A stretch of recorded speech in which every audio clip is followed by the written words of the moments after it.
Life has a funny way of mixing the sweet with the bitter, and that's how I describe my current situation. I'm Hannah, 27 years old and newly married to Ethan, the kind of man who makes every day brighter. We live in a small, charming house left to me by my grandfather. It's our little haven, filled with love and dreams of a future family. Ethan and I are okay with not buying a bigger house just yet. For now, this place is our world, quaint and filled with memories of my childhood and our life together. Ethan's family is decent, though there are some challenges. His parents, Robert and Linda, are nice people. Robert is a bit stern, always emphasizing hard work and responsibility, while Linda is a sweetheart, always trying to smooth things over during disagreements. The real challenge, though, is Ethan's younger sister, Cho.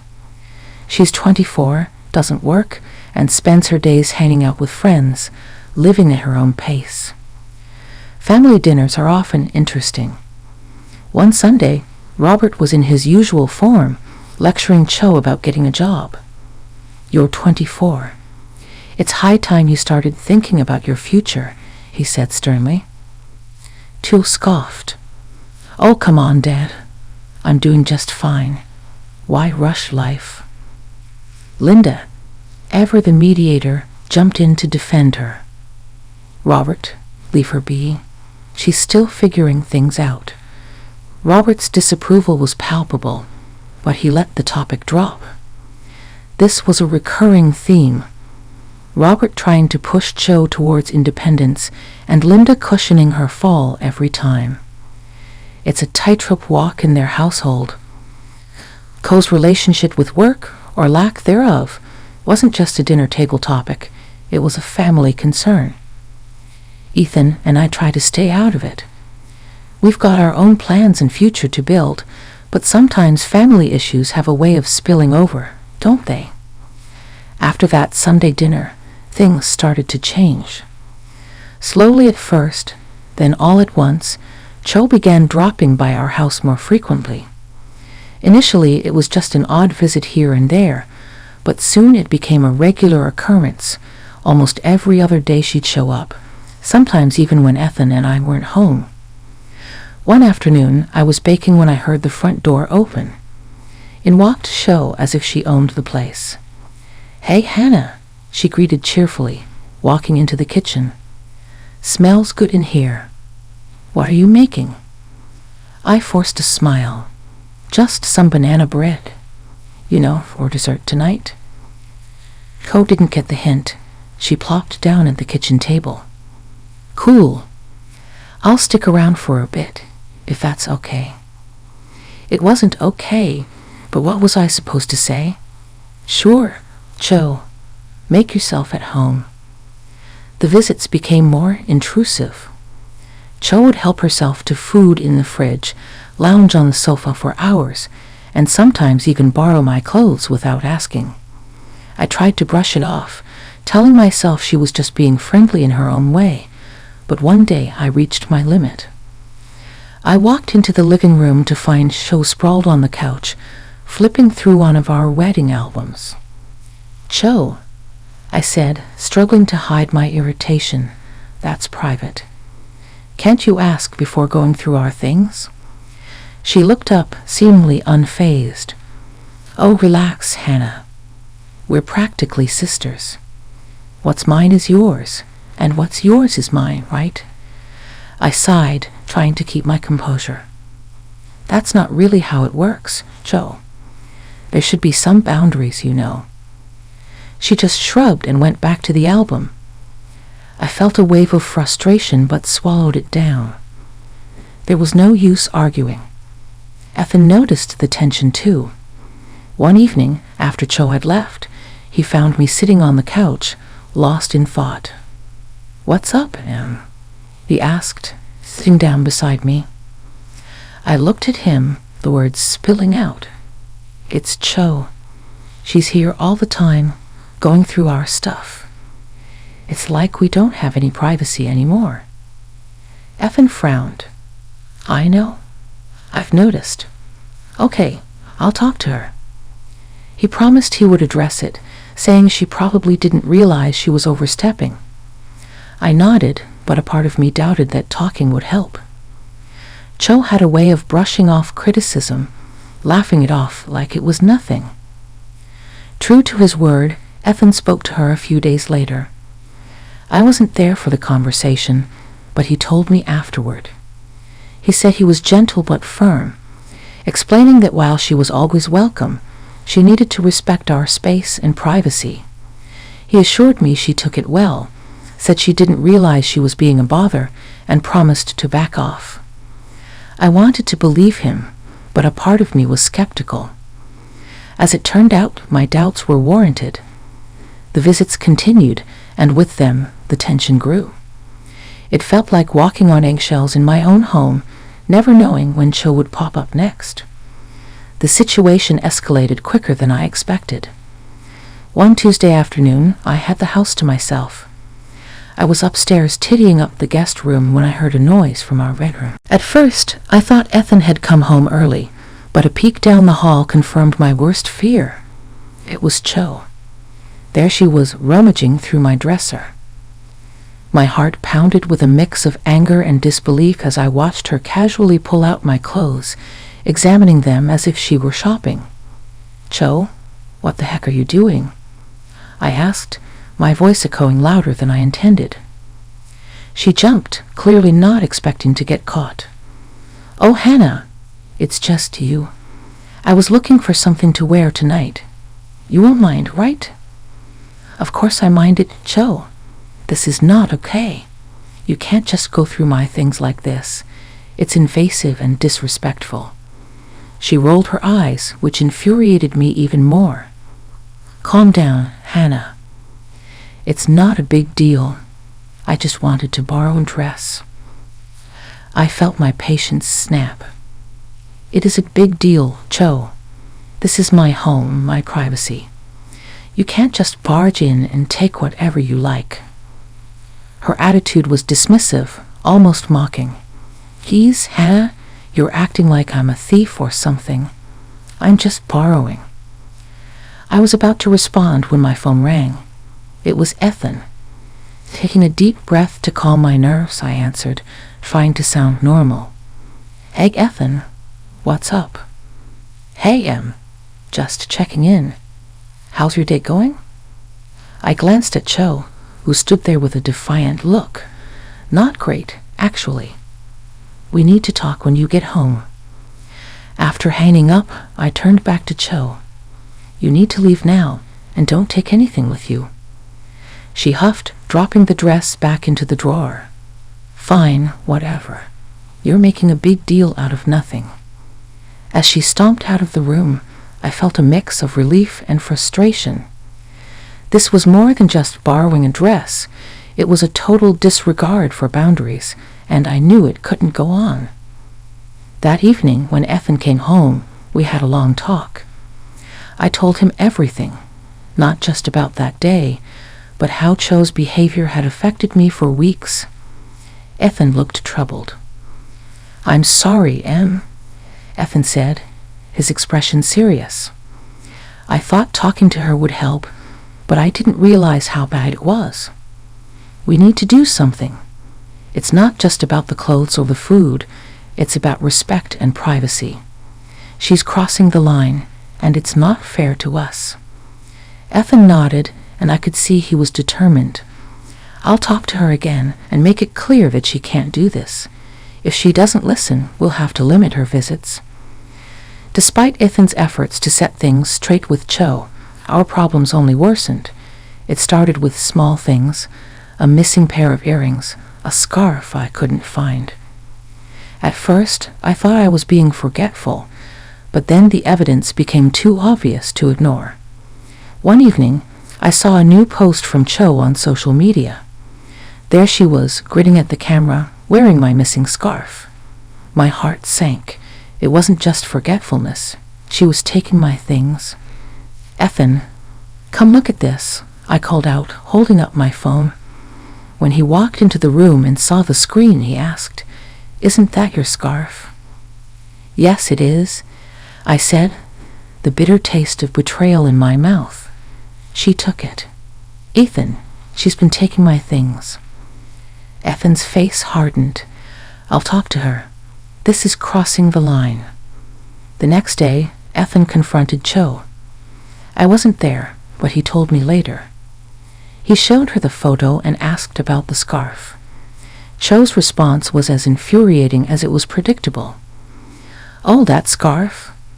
I must have grabbed it by mistake. I have one just like it." Ethan didn't buy it.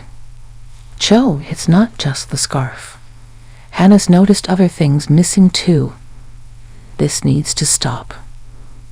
Cho shrugged with feigned innocence. "I don't know what she's talking about. I haven't taken anything. It was a stalemate." Ethan believed me, but Cho was in complete denial. We had no proof, just a strong suspicion, and the situation put a strain on our home life. I felt violated. Even my own home didn't feel like a sanctuary anymore. Every time I left a room, I wondered if something else would be missing when I returned. It wasn't long before another incident occurred. This time, a pair of sunglasses. I knew I had left them on the kitchen counter, but they were gone the next morning.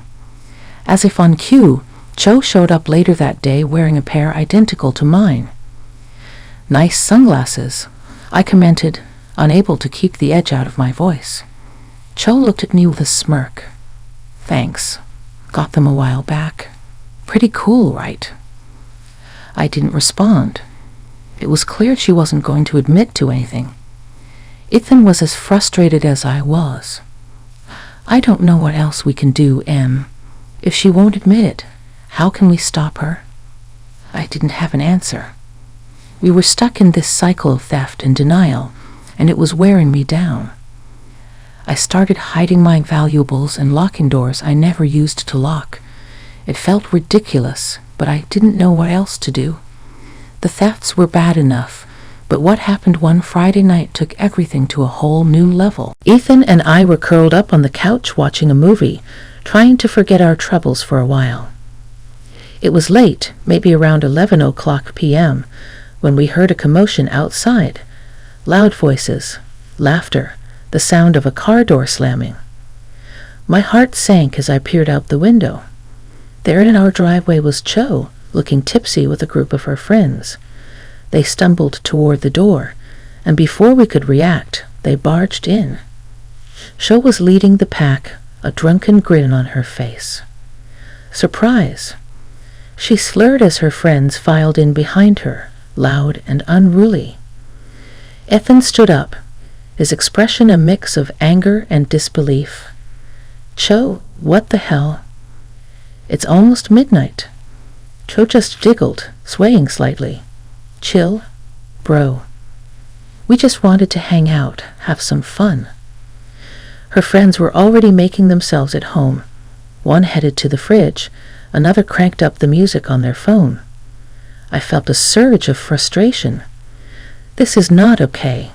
Cho, you can't just show up like this, especially not this late. Cho waved her hand dismissively. "Oh, come on, Hannah. Loosen up a bit. We're just having a little fun." Ethan's patience snapped. He marched over to the group at the fridge. "No, Cho, you need to leave now. This is our home, and you're disrespecting it."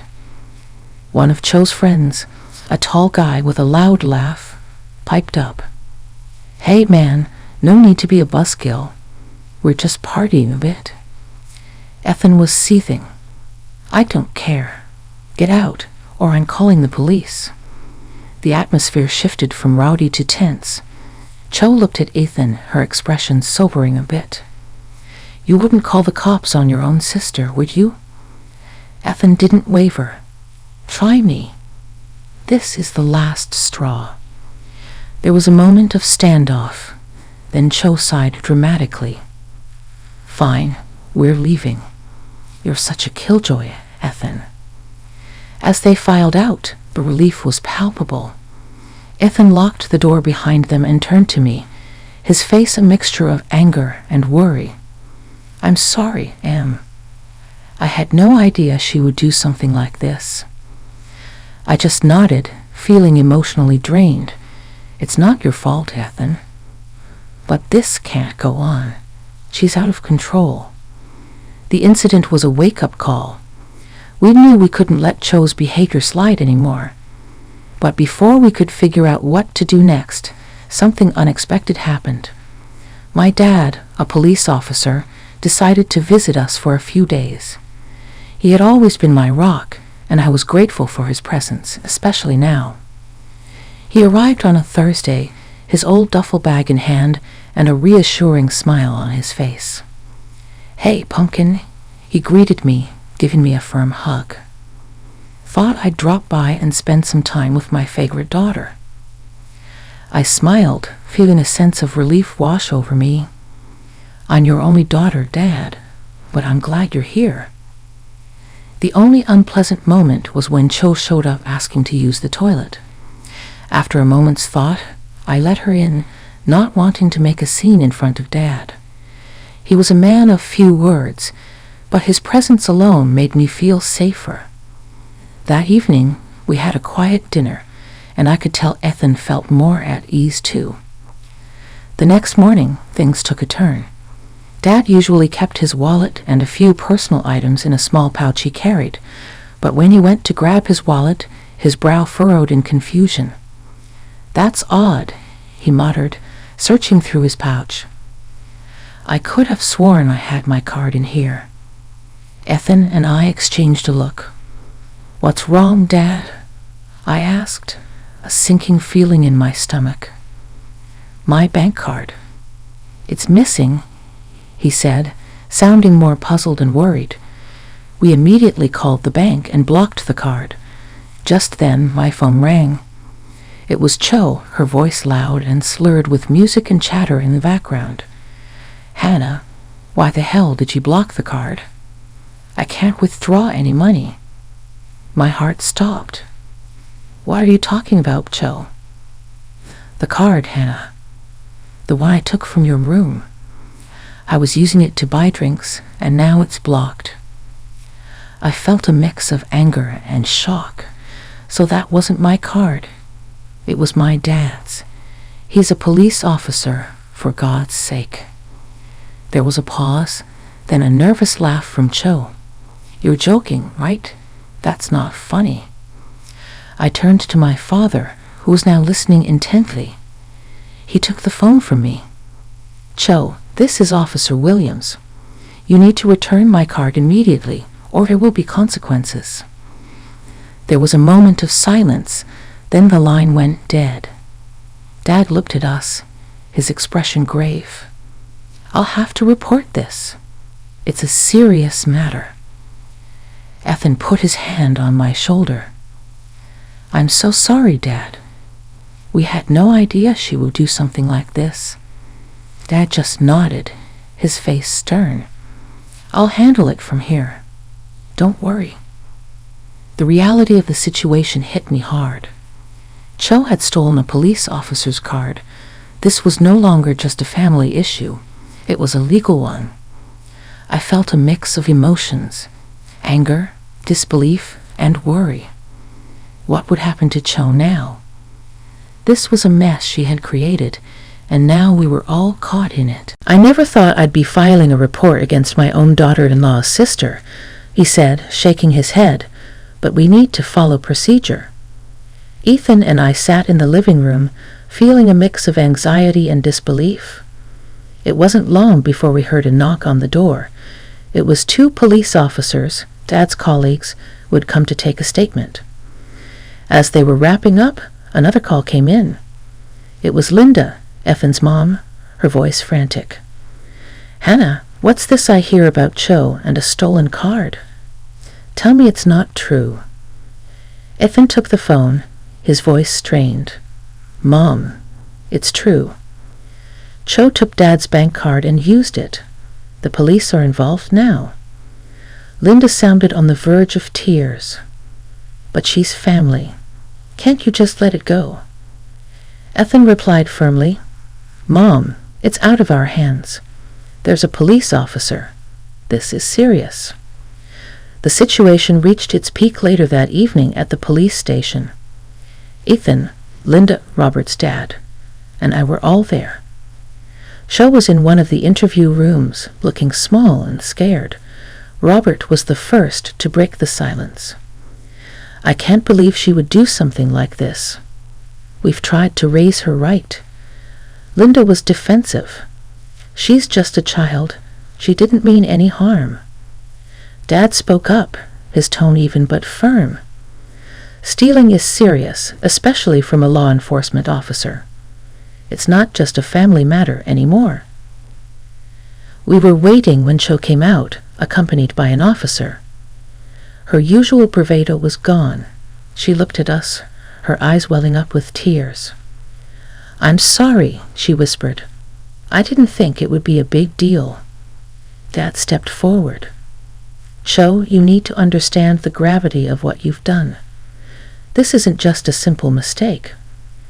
Linda rushed to Cho, hugging her. "It's okay, baby, we'll sort this out." But Robert had had enough. "No, Linda. This is where we draw the line. She needs to learn." The officer cleared his throat. "We can proceed with charges, or, if the cardholder wishes, he can decide not to press charges this time."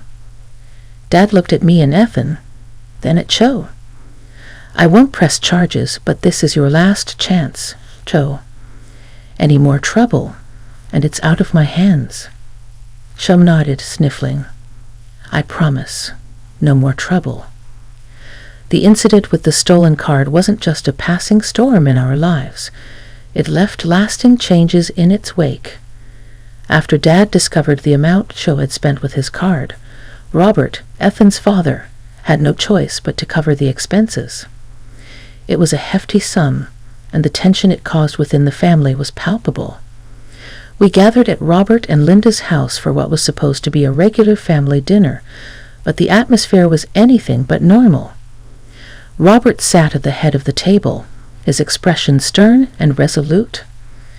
"Cho, I've paid back the money you took from Hannah's father," Robert began, his voice heavy with disappointment.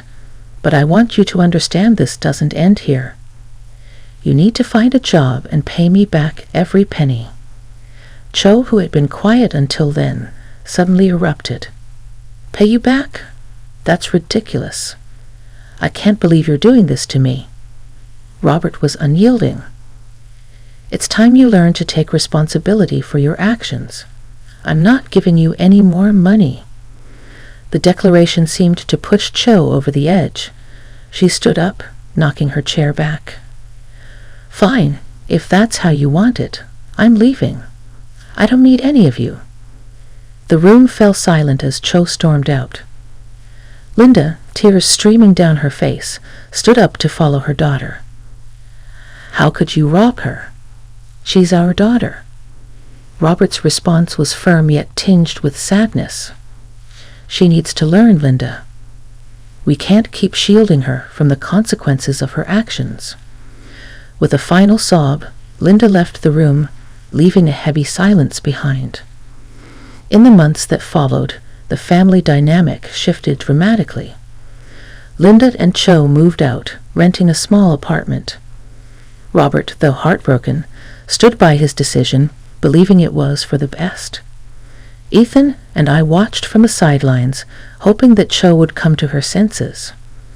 However, occasional glances at her social media profiles told a different story. Pictures of nights out, new clothes, and the same carefree attitude.